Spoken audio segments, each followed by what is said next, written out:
Good morning, friends around the world. Let's continue our meditation series inspired by the popular book Body, Mind, and Spirit, published through Hazelden. Back in the early 90s, I was an aspirant for holy orders within the Episcopal Church USA. I'd gone through the arduous process of discernment within that organization.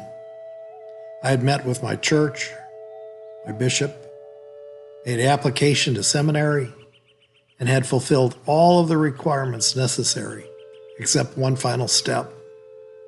It was a formality more than anything else, but I needed to meet with the standing committee one more time before proceeding. I had a wonderful sense, believing that I was going to answer my call in life to the priesthood through this church that I loved. As I went to bed that night, I had an eerie sense, though, about something which caused me to pray. So I reached out to God and I prayed something like this: Lord, thank you for guiding me through this process. It looks like I'm going forward. I'll put the house on the market and get ready to move to Alexandria, Virginia. But Lord, if this is not your perfect will for me, please don't let me go. Well, guess what happened? 2 days later, I got a call from the bishop's office. It was a priest who had guided me through the process. He said, Ed, I don't know how to explain this, but the standing committee has not scheduled you for this meeting, but put you on a list 6 months from now. I spoke with the bishop and asked him to override the standing committee's scheduling, but he's very reluctant to do that. I'm so sorry, Ed. It doesn't make any sense to either of us. I thanked him for the call and shared with him my prayer. We both saw God's hands in this unexplainable event, even though we didn't see his purpose at the time. Today, I understand that. As disappointing as that phone call was, I now understand God's purpose and his will for me, which was the very best I could have hoped for. Take this cup from me, nevertheless. Not my will, but yours be done, said Jesus of Nazareth. When we let God's will guide our lives, we gain a profound ally in life. We realize that statements like, I have to, I should, or you must, are a setup for anger, resentment, or disappointment. Although all the shoulds in our lives have made us unhappy, true belief in God doesn't happen overnight. We have all heard someone say, I prayed, but God still didn't do what I wanted. We want to turn over our wills, but not if it means turning over our lives. Not if it means we can't determine the outcome, as if we ever could. In time, however, we learn in our bones that we can't enter belief till we remove the guard from the gate, until we relinquish control and God takes over. And then our trust frees us from the need to control.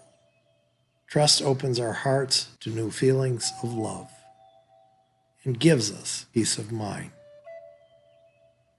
Let's take the rest of the time we have together this morning and consider these things.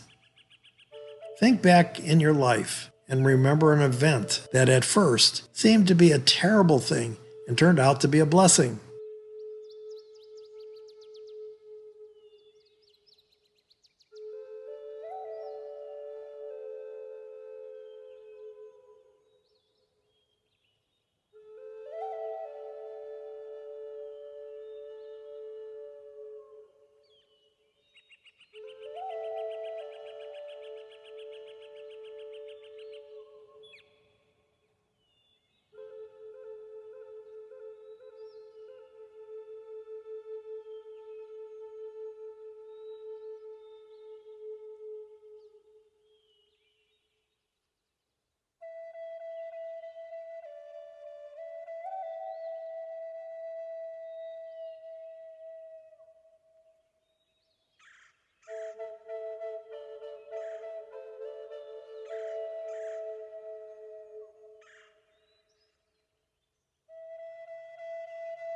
Think about something you're struggling with right now.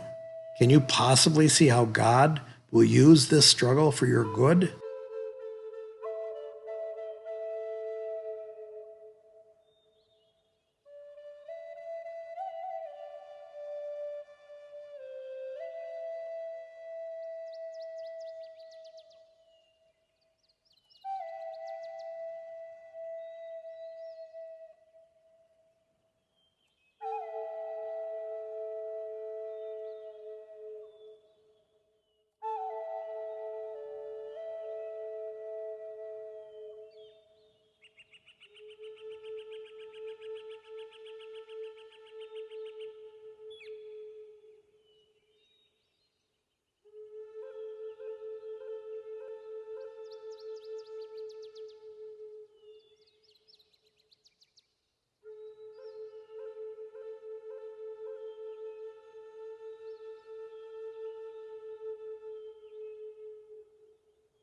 What will it take for you today to turn it over to God?